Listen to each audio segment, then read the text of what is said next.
Assalamualaikum. My name is Sakina and today we will learn Park study of Sindh board. आज हम जो topic अपना पढ़ने जा रहे हैं उसका नाम है foundation of Muslim League and its aim and objects. ये बहुत ज़्यादा इजी टॉपिक है और इम्पॉर्टेंट भी है। अब इसको पढ़ने से पहले मैं आपको कहूँगी कि आपने बुक का पेज नंबर 13 खोलें, अपने हाथ में पेंसिल रखें।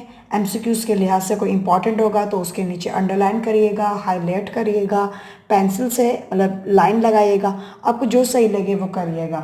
लेकिन बुक लाजमी हाथ में रखें।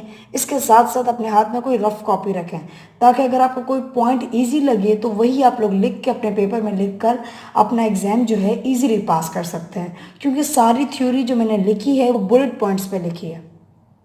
तो हम स्टार्ट करते हैं आज का टॉपिक, जो कि पेज नंबर 13 पर है, बुक के पेज नंबर 13। चलें अब हम स्टार्ट करते हैं। अब हम लोगों ने पहले टॉपिक की मीनिंग समझनी है कि टॉपिक का मतलब क्या है, उसके बाद उसकी थ्योरी हम पढ़ेंगे कि इस टॉपिक में अगर कोई मीटिंग हुई थी तो क्या हुई थी, अगर कुछ डिसीजन हुआ था, कोई कॉन्स्टिट्यूशनल मतलब आइन बना था तो क्या बना था, ये सारी चीज़ें हम लोग पढ़ेंगे, वो भी डिटेल में। Foundation of Muslim League and its aim and objects. अब हमें समझना है सबसे पहले फाउंडेशन, कि फाउंडेशन होता क्या है, इसका यहाँ पर क्या मकसद है। फाउंडेशन कहते हैं वैसे बुनियाद को, ठीक है, या फिर जैसे कि ना आप लोग ये कह सकते हैं जैसे फंडामेंटल होता है ना, वैसे ही यहाँ पर फाउंडेशन है। फाउंडेशन ऑफ मुस्लिम लीग, मुस्लिम लीग की बुनियाद एंड इट्स एम्स। अब हमें समझना है एम्स क्या होता है। नहीं, हम एम्स को तो समझेंगे, पहले हम लोग समझेंगे कि मुस्लिम लीग क्या होता है।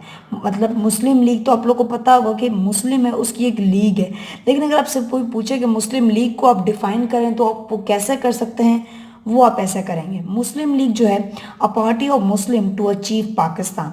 अब ये एक पार्टी थी, एक यानी कि ये वो पार्टी नहीं है, यहाँ पर इस पार्टी का मकसद ये है, एक ग्रुप है या फिर एक यानी कि कम्युनिटी है, और या फिर ये भी कह सकते हैं कि एक मकसद बना हुआ है जिसकी तहत लोग आपस में मिले हुए हैं कि हमें ये मकसद हासिल करना है।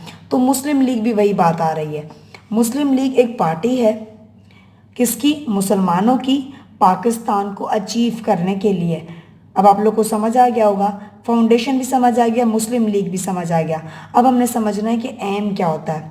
एम का मतलब होता है गोल, इंटेंड, विश, यानी कि एम मतलब मकसद, ख्वाहिश।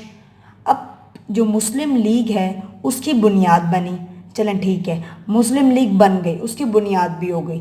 अब उसका मकसद क्या था, ऐसे तो नहीं बनती ना कोई भी पार्टी।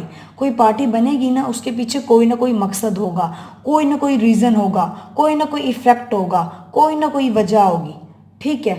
अब हम लोग पढ़ेंगे कि मुस्लिम लीग तो बन गई, ये टॉपिक हम ऑलरेडी पढ़ चुके हैं कि मुस्लिम लीग कब बनी थी, कैसे बनी थी, क्यों बनी थी।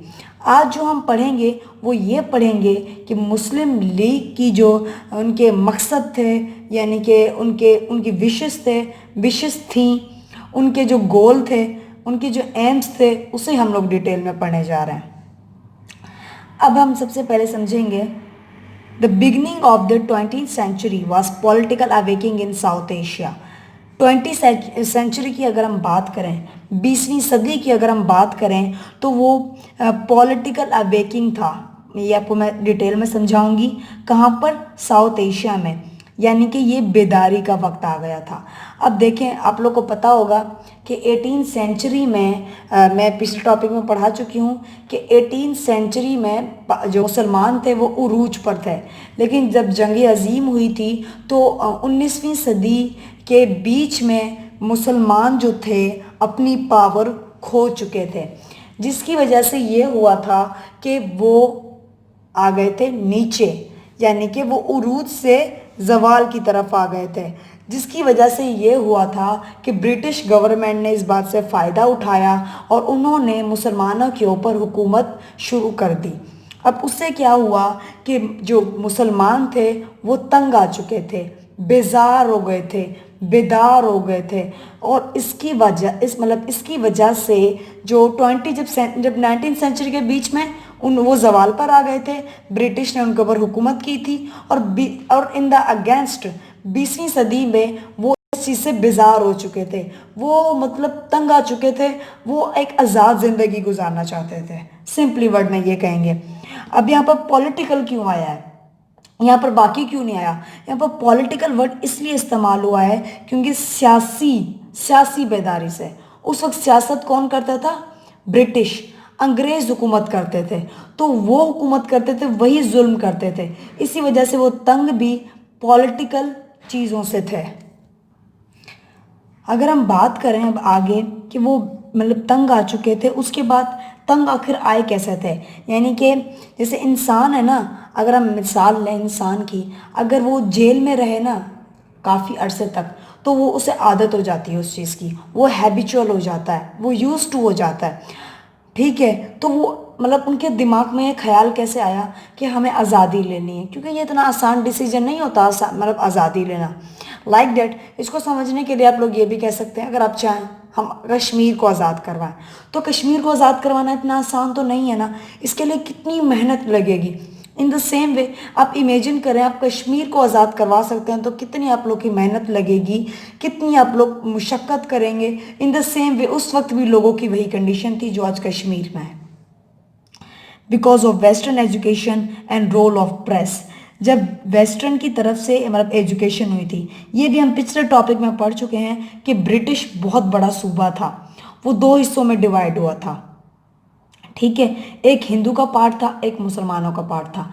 तब मुसलमानों ने एजुकेशन सिस्टम हासिल किया था और तब वो प्रोमोट हुए थे, तब उन्हें उन्हें कामयाबी के जो आसार नज़र आए थे, पाकिस्तान के कुछ साइन नज़र आए थे।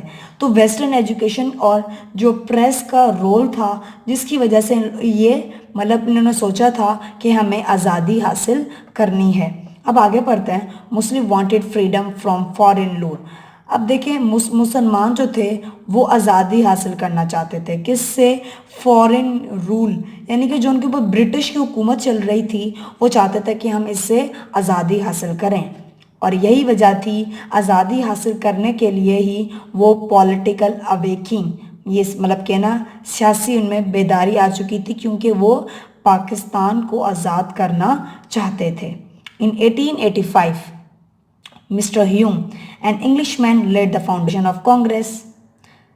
अब देखें यहाँ पर जो है, अब देखें 18 यहाँ पर आएगा एन, मैं भी लिख देती हूँ, ठीक है। 1885 में मिस्टर ह्यूम, ठीक है, जो कि एक अंग्रेज था, उसने कांग्रेस की बुनियाद डाली। किसकी बुनियाद डाली, कांग्रेस की। 1885 में, याद रखना है, 1885 में मिस्टर ह्यूम जो कि एक अंग्रेज था, उसने जो है कांग्रेस मतलब एक अंग्रेज था जिसने कांग्रेस की बुनियाद डाली। अब उसके बाद क्या हुआ, this political organisation struggle for the rights of Hindu community. अब देखें, अब वो तो अंग्रेज था ना, अब वो अंग्रेज था तो वो तो हिंदू को ही प्रोमोट करेगा, वो मुसलमानों को थोड़ी ना करेगा। अब मुसलमान है वो मुसलमानों को करेंगे, हिंदू है तो हिंदू को करेगा। अब देखें ये हिंदू था, अंग्रेज था, तो इसने क्या किया, एक पॉलिटिकल ऑर्गेनाइजेशन बनाई, यानी कि एक पार्टी बनाई जो कि मेहनत करती थी, मुशक्क़त करती थी, किसके लिए, हिंदू के जो राइट होते थे, हिंदुओं के जो हक होते थे और हिंदू कम्युनिटी के जो हक होते थे, उनके लिए इसने लड़ना शुरू किया और एक ऑर्गेनाइजेशन बनाई, एक तंजीम बनाई। सिंपल वर्ड में हम तंजीम इस्तेमाल कर सकते हैं। For this reason, Muslims also felt that they have to establish a party और organization for their rights।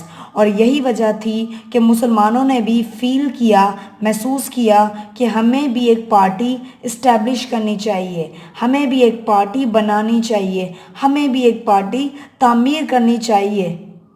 तामीर वैसे नो सही है बस, ठीक है, हमें भी एक पार्टी बनानी चाहिए ताकि हम भी मुसलमानों, यानी पार्टी बनानी चाहिए, ऑर्गेनाइजेशन यानी तंजीम बनानी चाहिए, ताकि हम भी मुसलमानों के जो हक़ हैं, उनके जो राइट्स हैं, उनके लिए लड़ सकें। अब देखें, फिर से हम थोड़ा इसको कंक्लूड कर देते हैं। 1885 में मिस्टर ह्यूम एक अंग्रेज़ था जिसने कांग्रेस की बुनियाद डाली थी और उसके बाद जो है उसने जो पार्टी बनाई थी, जो ऑर्गेनाइजेशन बनाई थी, जो कम्युनिटी बनाई थी, या फिर हाँ यही कह सकते हैं, उसने जो मतलब ऑर्गेनाइजेशन बनाई थी वो हिंदू कम्युनिटी यानी कि हिंदुओं के जो भी हक होते थे, हिंदू के जो राइट्स होते थे वो उनके लिए लड़ते थे। ठीक है, इसी बात से मुसलमानों ने ये बात फील की कि हमें भी अपनी एक पार्टी बनानी चाहिए, हमें भी अपनी एक ऑर्गेनाइजेशन बनानी चाहिए ताकि हम भी अपने हक के लिए लड़ सकें, हम भी अपना यानी कि जो अपना हम अपने राइट्स के लिए लड़ सकें। इस बात से उन्होंने फील किया था कि हमारी भी एक पार्टी होनी चाहिए और वो थी मुस्लिम लीग। अब आगे बढ़ते हैं। The following events made such a need intense and urgent. वो कौन से जो है उनकी मतलब नीड थी, मतलब वो कौन से ऐसे त्यौहार हुए थे, वो कौन से ऐसी उनके साथ चीज़ें हुई थी, ऐसे कौन से उनके साथ लम्हे हुए थे जब उन्होंने अपनी पार्टी बनाना ज़्यादा ज़रूरी, बहुत ज़्यादा उस वक्त उन्होंने ये बात एहसास की, या फिर यानी ये भी कह सकते हैं कि वो कौन सा वक्त था जब इन्होंने इस ज़रूरत जो है यानी कि अपनी पार्टी की जो ज़रूरत है वो ज़्यादा फील की या फिर या ज़्यादा शदीद फील की, ये भी कह सकते हैं। अब हम उसके पढ़ेंगे सारे पॉइंट्स, जल्दी जल्दी आप शॉर्ट ले लें। ओके, होप सो ले लिया होगा। अब हम पढ़ते हैं मूवमेंट्स ऑफ आर्य समाज। अभी हम ये डिटेल में पढ़ेंगे कि मूवमेंट्स तो हम पहले ही डिस्कस कर चुके हैं, अब आर्य समाज समझेंगे हम लोग कि what is this. The Hindu movements of Arya Samaj wanted to destroy और ruin all the culture of Muslim. Arya Samaj का यहाँ पर मतलब क्या आ रहा है कि हिंदू ने एक मूवमेंट की थी जिसका नाम था आर्य समाज, और ये चाहते थे कि हम जो है मुसलमानों का जो कल्चर है उसे डिस्ट्रॉय कर दें, उसे र्यून कर दें, उसे तबाह कर दें, क्योंकि वो चाहते थे कि जो इंडिया जो है मतलब जिसमें मतलब वो रह रहे थे कि वो सिर्फ और सिर्फ हिंदू की जगह है, वो मुसलमानों की नहीं है। डेट्स वाई वो मुसलमानों के कल्चर को तबाह कर रहे थे, और इस मूवमेंट को क्या नाम दिया? आर्य समाज। देवर अगेंस्ट उर्दू लैंग्वेज। अब देखें, अब हिंदू थे तो वो तो यही चाहेंगे ना हिंदी हो, वो उर्दू तो नहीं चाहेंगे, और यही वजह थी जब वो मुसलमानों के कल्चर को तबाह कर रहे थे तो उन्होंने वो चाहते थे कि उर्दू लैंग्वेज भी ख़त्म हो जाए। ये भी बिल्कुल इसके अगेंस्ट थे, इसके खिलाफ थे, ये चाहते थे हिंदी लैंग्वेज हो। They wanted to introduce Hindi in its place, और वो चाहते थे कि जहाँ पर भी उर्दू लैंग्वेज है ना वहाँ पर भी हिंदी लैंग्वेज आ जाए, और इस मूवमेंट को क्या नाम दिया जाता है? आर्य समाज। अब हम आगे पढ़ते हैं। Hindu Muslim issue of slaughtering the cow. अब इसको कहते हैं ज़िबा। ये मतलब ये जो वर्ड है इसका मतलब है ज़िब्बा। अब जो है किसको? गाय को।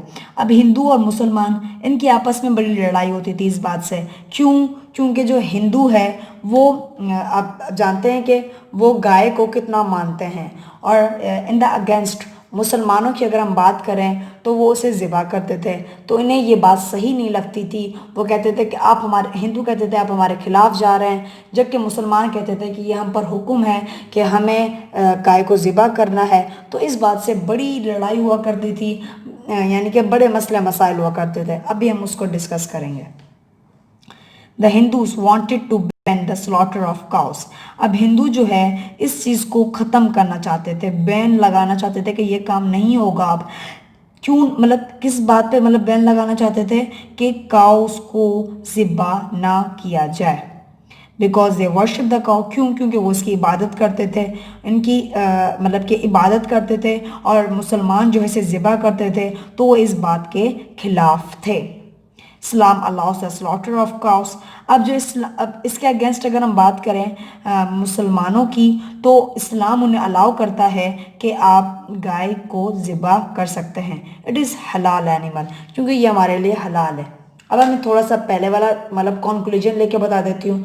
अब आर्य समाज एक मूवमेंट था, वो मूवमेंट हिंदू ने किया था, ताकि मुसलमानों का कल्चर जो है वो ख़त्म हो जाए, और वहाँ पर उर्दू लैंग्वेज को भी वो ख़त्म करना चाहते थे, और इन द अगेंस्ट वो हिंदी लैंग्वेज को प्रोमोट करना चाहते थे, और वो चाहते थे कि जहाँ पर उर्दू लैंग्वेज है वहाँ पर भी हिंदी लैंग्वेज आए, और हिंदी लैंग्वेज जो है ज़्यादा से ज़्यादा प्रमोट हो। इन द अगेंस्ट मुसलमान चाहते थे कि उर्दू लैंग्वेज हो। इस बात से भी बड़े मसले मसाइल होते थे, और इस मूवमेंट को नाम दिया जाता है आर्य समाज।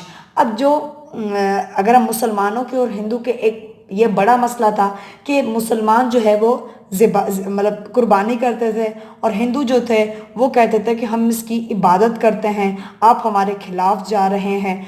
तो इस बात पे बड़ी लड़ाई होती थी। तो ये जो है इस बात से मतलब फाइटिंग होती थी, डिस्प्यूट होते थे, क्योंकि अब इस्लाम जो है मुसलमानों को अलाउ करता है कि आप कुर्बानी कर सकते हैं, क्योंकि दिस एनिमल इज़ हलाल फॉर अस। ठीक है, गाँव तो हमारे लिए हलाल है। अब वो हिंदू कहते थे कि ये हमारा यानी कि वर्शिप है, हम इसकी इबादत करते हैं। इस बात से भी बड़ी लड़ाई होती थी। अब हम आगे पढ़ेंगे, आप जल्दी जल्दी शॉर्ट ले लें। If you think that it is easy so you can write in your papers. Okay, India only for Hindu.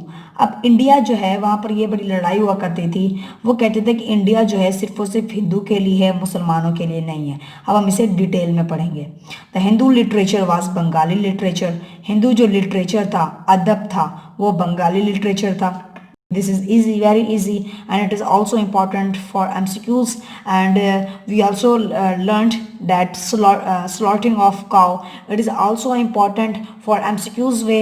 And we also learned movement of Arya Samaj, so it is very important to remember the name of movement, that is Arya Samaj. Okay, and this is also important for MCQs, that Hindu wanted to introduce Hindi and they were against Urdu. Okay, now we'll continue our topic. अब हिंदू जो literature था वो कौन सा था? Literature Bengali literature, यानी कि अदब। लिटरेचर मीन्स अदब। Hindu claim that South Asia was the home for Hindus. और जो हिंदू जो थे ना वो हमेशा ये दावा करते थे कि साउथ एशिया जो है वो सिर्फ और सिर्फ हिंदू का घर है। अब इस बात पे भी बड़ी लड़ाई होती थी।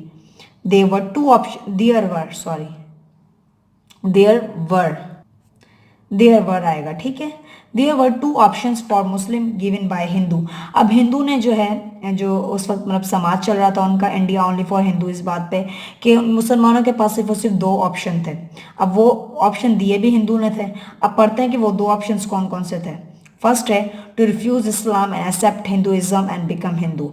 अब पहला उनके पास ये ऑप्शन था कि आप इस्लाम को इनकार करें, इस्लाम को भूल जाएं, भूल तो नहीं जाएं। इन्होंने ये वर्ड्स कहे थे कि इस्लाम को आप हिंदू जो है मज़हब उसको कबूल करें। सिंपली वर्ड में ये कह सकते हैं, आप इस्लाम से हटकर हिंदू को कबूल करें, हिंदू मत मज़हब को कबूल करें और आप लोग हिंदू बन जाए। फर्स्ट ऑप्शन उन लोगों ने, यानी कि फर्स्ट जो ने एडवाइस दी थी हिंदू ने, वो ये दी थी। अब इसे हम सेकंड जो है वो भी पढ़ते हैं, लेकिन इससे पहले मैं आप लोग को थोड़ा इसका भी कंक्लूजन दे देती हूँ कि हिंदू जो लिटरेचर था वो बंगाली लिटरेचर था। और हिंदू जो थे वो हमेशा यही दावा करते थे कि हिंदू यानी कि इंडिया जो है, साउथ एशिया जो है वो सिर्फ और सिर्फ हिंदू का है और ये उनका ही घर है। तो हिंदू ने जो है मुसलमानों को दो ऑप्शन दिए थे कि पहला ऑप्शन ये था जो कि हिंदू ने खुद दिया था, वो ये था कि आप इस्लाम को रिफ्यूज़ करें, इनकार करें और हिंदुइज़्म जो है मज़हब है उसको कबूल करें और आप हिंदू बन जाएं। अब हम पढ़ेंगे कि सेकंड इनका यानी कि इन्होंने ऑप्शन दिया था यानी एडवाइस दी थी, वो क्या दी थी। अब जो सेकंड उन्होंने दिया था टू लीव द कंट्री, कि आप कंट्री को छोड़ दो। दो ऑप्शंस थे, यानी कि वो इस्लाम को भूल जाएं और हिंदू जो है मज़हब इसको कबूल करें, या फिर दूसरा इनके पास सॉल्यूशन ये था कि ये यानी कि कंट्री को ही छोड़ दें। अब हम सेकंड पढ़ेंगे, division of Bengal and Hindu opposition. अब हम इसके बारे में पढ़ेंगे कि बंगाल की जो डिवीज़न हुई थी उसके बारे में हिंदू क्यों खिलाफ थे। Bengal was a big province, ये तो हम पहले ही पढ़ चुके हैं। बंगाल जो था बहुत बड़ा सूबा था, प्रोवेंस था। It was big bye its population and area. अब ये बड़ा कैसे था? बड़ा पॉपुलेशन वाइज भी था और एरिया वाइज भी था। कौन? बंगाल। उस वक्त ये एक बहुत बड़ा प्रोविंस था जो कि पॉपुलेशन आबादी के लिहाज से और एरिया के भी लिहाज से बहुत बड़ा सूबा माना जाता था। In 1905, it was divided into two provinces. It is important for MCQs where this is line is very important, especially date 1905. Bengal was divided into two provinces, or we can say that two parts. 1905 में बंगाल जो था वो दो province में divide हो गया था। क्यों? क्योंकि ये बहुत बड़ा था, पॉपुलेशन वाइज भी एरिया वाइज भी। East Bengal was the part of Muslim. East Bengal जो है वो मुसलमानों का हिस्सा था। ठीक है, East Bengal appeared better by its promotion of Muslim. अब पहले जो हालत थी वो बड़ी ख़राब थी। क्यों? क्योंकि मुसलमानों और इंडिया को कोई अलग अलग जगह नहीं मिली थी ना। अब जब ईस्ट बंगाल जब मुसलमानों को मिल गया तो उसमें बेटर रिजल्ट सामने आए, जिसकी वजह से मुसलमानों को ये हुआ कि हाँ अब हमें प्रमोशन मिल सकती है, अब हमें तरक्की मिल सकती है, उन्हें तरक्की के इम्कान नज़र आए। It was a time to promote Muslim, और यही वक्त था कि मुसलमान कामयाब हो सकते थे। But this situation did not suit Hindu. अब हिंदू को ये बात हजम नहीं हुई, या we can say that Hindu को ये बात सही नहीं लगी कि मुसलमान जो है वो प्रोमोट हो रहे हैं। दे लॉन्च्ड अ स्ट्रॉन्ग मूवमेंट। उसके बाद उन्होंने एक स्ट्रॉन्ग मूवमेंट जो है किया, किसके खिलाफ? मुसलमानों के खिलाफ। Then Muslim felt that Hindu never wanted to see Muslim happy. उसके बाद मुसलमानों ने ये बात फील की कि हिंदू हमें कभी भी खुश नहीं देख सकते, तरक्की करता हुआ नहीं देख सकते। अब हम इसे मैं कंक्लूजन दे देती हूँ कि इस पूरे टॉपिक में आप लोगों ने क्या पढ़ा। बंगाल जो है बहुत बड़ा प्रोविंस था। कहाँ पर? साउथ एशिया में। अब उस वक्त ये सिस्टम था कि पहले जो है जब बंगाल के डिवीज़न के बाद पहले ये जो है मुसलमान हिंदू मिक्स थे। कहाँ मेजॉरिटी थी, कहीं मिनॉरिटी थी, इस बात पे भी हम लोग डिस्कस पहले कर चुके हैं। अलग अलग टॉपिक था, वो बात अलग है। लेकिन बंगाल में भी यही मसला था। लेकिन जब इसकी डिवीज़न हुई थी 1905 में, it is important date for MCQs wise. तो जब इसकी डिवीज़न हुई थी, जब ये प्रोविंस दो हिस्सों में मतलब के डिवाइड हुए थे, तो ईस्ट बंगाल मुसलमानों को मिला था। जब ईस्ट बंगाल मुसलमानों को मिला तो इसमें बेटर रिजल्ट सामने आए और मुसलमानों को ये बात फील हुई कि हाँ अब हमें तरक्की मिल सकती है, हम कामयाब हो सकते हैं। और ये बात जो है हिंदू लोगों को पसंद नहीं आई और हिंदू लोगों को ये बात सूट नहीं की। तो उन्होंने एक स्ट्रॉन्ग मूवमेंट मुसलमानों के खिलाफ किया, यानी कि एक प्रोपेगेंडा किया, इनके खिलाफ जो है कुछ किया।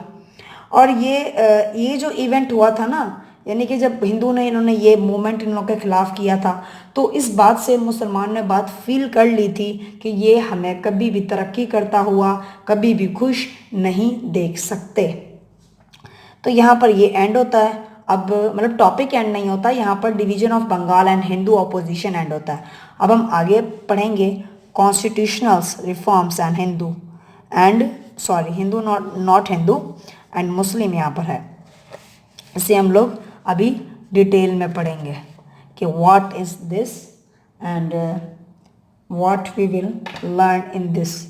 ओके, अब हम इसे पढ़ते हैं कॉन्स्टिट्यूशनल रिफॉर्म्स एंड मुस्लिम्स। अब कॉन्स्टिट्यूशन मतलब कानून।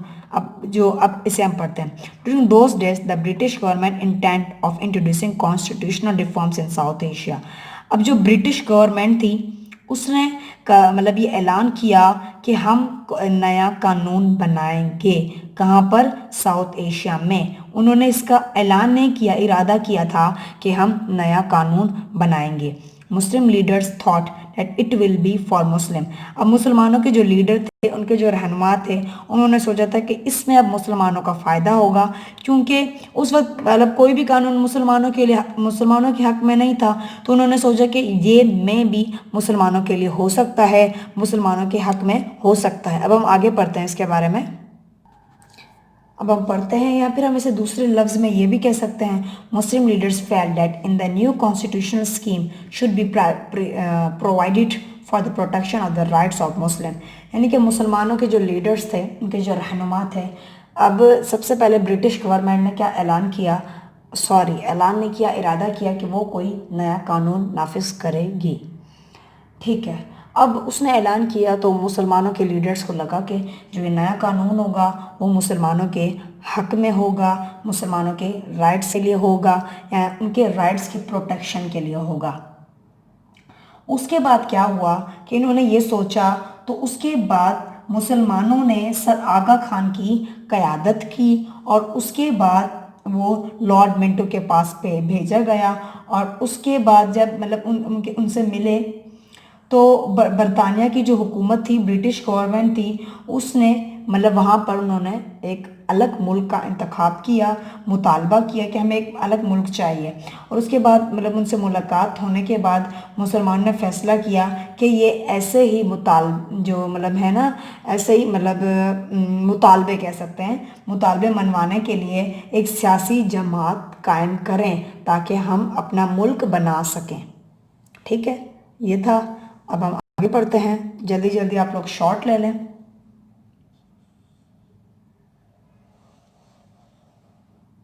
ओके, अब हम पढ़ते हैं फाउंडेशन ऑफ मुस्लिम लीग। मुस्लिम लीग की जो फाउंडेशन हुई थी, बुनियाद।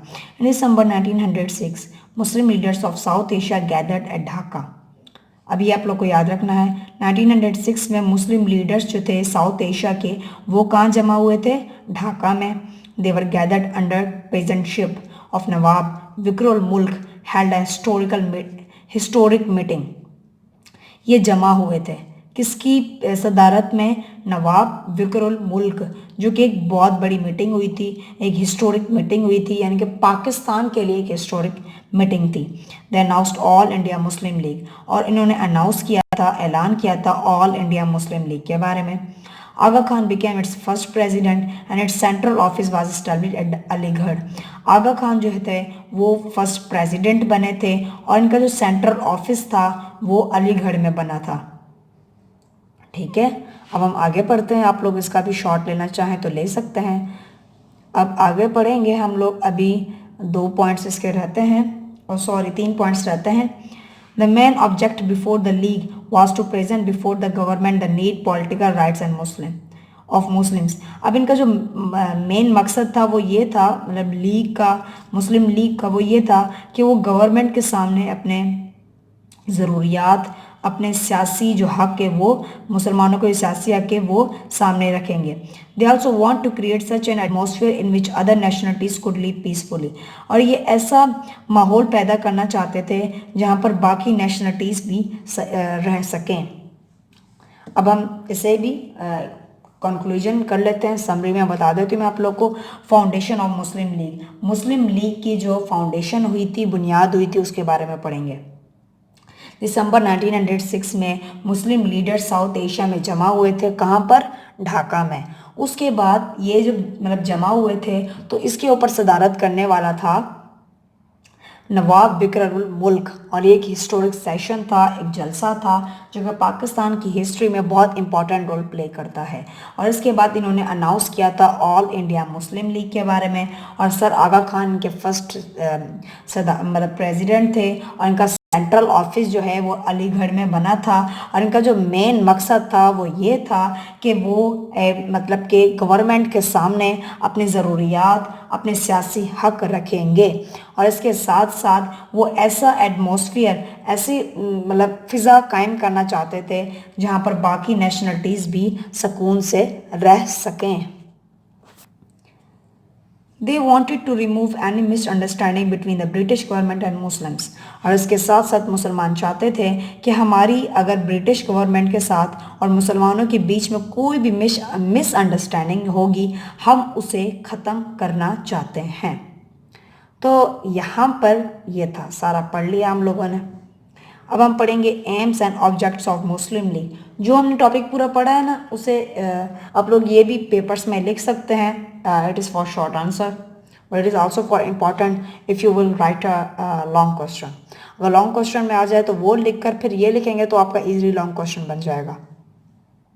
ओके, अब हम पढ़ते हैं AIIMS and objectives of Muslim league. Representation of Muslim league of सब कॉन्टिनेंट। अब मुसलमान जो थे वो अपने अपने आप को सब कॉन्टिनेंट में, बरसगीर में क्या मतलब कि अब सामने आना चाहते थे, प्रोमिनेंट होना चाहते थे। Presenting the need and demand of Muslim to the British government and struggle for their solution. इसके साथ साथ वो जो है यानी कि मुसलमान जो थे वो अपनी ज़रूरियात, अपने डिमांड, जो मुसलमानों के डिमांड थे वो ब्रिटिश गवर्नमेंट के सामने रखना चाहते थे और इनके सॉल्यूशन के लिए जदोजहद करना चाहते थे या कर रहे थे। Safeguarding the political rights of Muslim of subcontinent. इसके साथ साथ वो अपने जो उनके पॉलिटिकल राइट्स थे उन्हें सेफ करना चाहते थे, उनकी सेफ्टी करना चाहते थे। बरसगीर में मुसलमानों के जो पॉलिटिकल राइट्स थे वो सेफ नहीं थे, यानी उनके पास हक नहीं था, तो उस हक के लिए लड़े थे वो और इसे सेफ रखना चाहते थे। अब आगे पढ़ते हैं।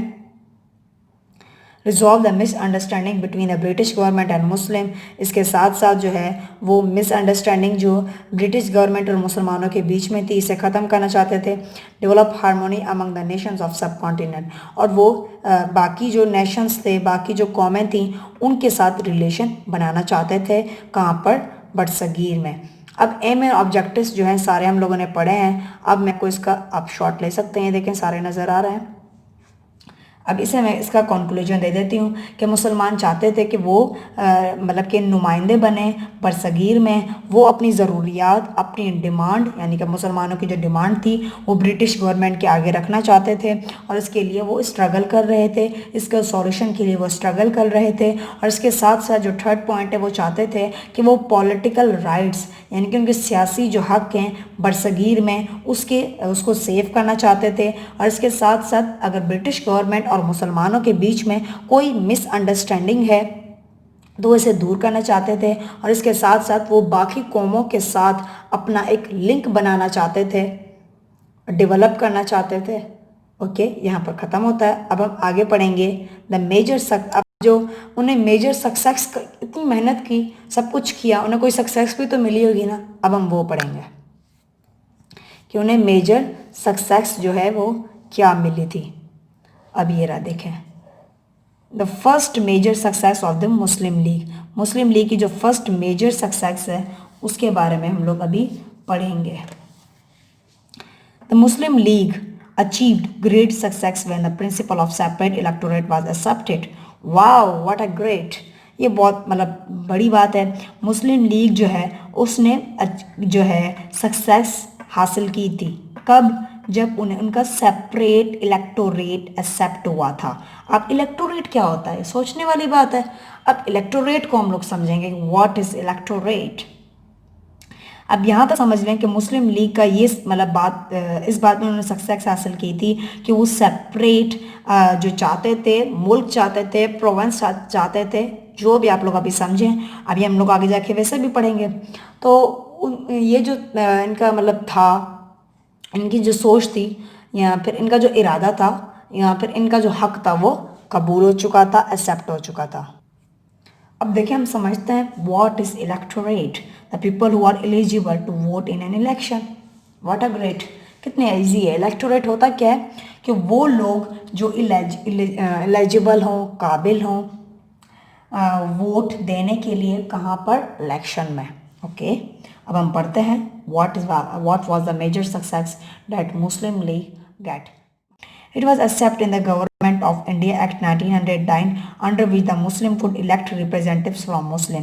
और ये एक्सेप्ट हुआ था गवर्नमेंट की तरफ से इंडिया एक्ट में। कब? 1909 में, जब मुसलमान जो है उनका ये मतलब हुआ था कि वो अपने नुमाइंदे ले सकते हैं, कहाँ से?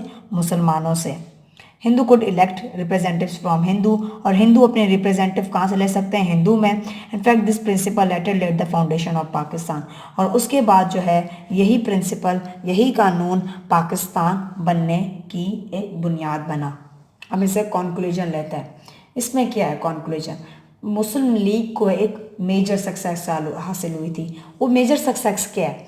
वो मेजर सक्सेस ये है कि उन्हें सेपरेट इलेक्टोरेट की जो बुनियाद थी या फिर सेपरेट इलेक्टोरेट रिप्रेजेंटेटिव कि जो वो चाहते थे वो एक्सेप्ट हुआ था। इलेक्टोरेट मतलब वो लोग जो वोट में हिस्सा लेने के लिए एलिजिबल हों, और इसमें क्या हुआ था, ये गवर्नमेंट की तरफ से एक्सेप्ट हुआ था, जिसमें ये बात हुई थी कि मुसलमान अपने नुमाइंदे मुसलमानों की तरफ से ले सकते हैं, हिंदू अपने नुमाइंदे हिंदू की तरफ से ले सकते हैं। उसके बाद मतलब वोट इलेक्शन होगा, और इसके बाद यही जो कानून जो है आगे जाके पाकिस्तान की बुनियाद बना था। अब जो नेक्स्ट टॉपिक के साथ हम लोग मिलेंगे, मतलब आज का टॉपिक तो हमारा ख़त्म हो जाता है, जो था हमने डिटेल में पढ़ा foundation of Muslim League and its aim and objects. आप लोग इसे बुक से रीड करिएगा, कोई सवाल हो तो पूछेगा। मिलते हैं नेक्स्ट टॉपिक में, जो है लखनऊ पैक्ट ऑफ 1916। इस टॉपिक को भी हम डिटेल में पढ़ेंगे और इन द सेम वे कि बुलेट पॉइंट्स में पढ़ेंगे, जो कि बहुत ज़्यादा इजी होता है पैटर्न समझने के लिए भी और एग्जाम में याद करने के लिए भी मुश्किल नहीं लगता। कोई सवाल हो तो आप लोग कमेंट बॉक्स में मुझसे पूछ सकते हैं। Thanks for your time.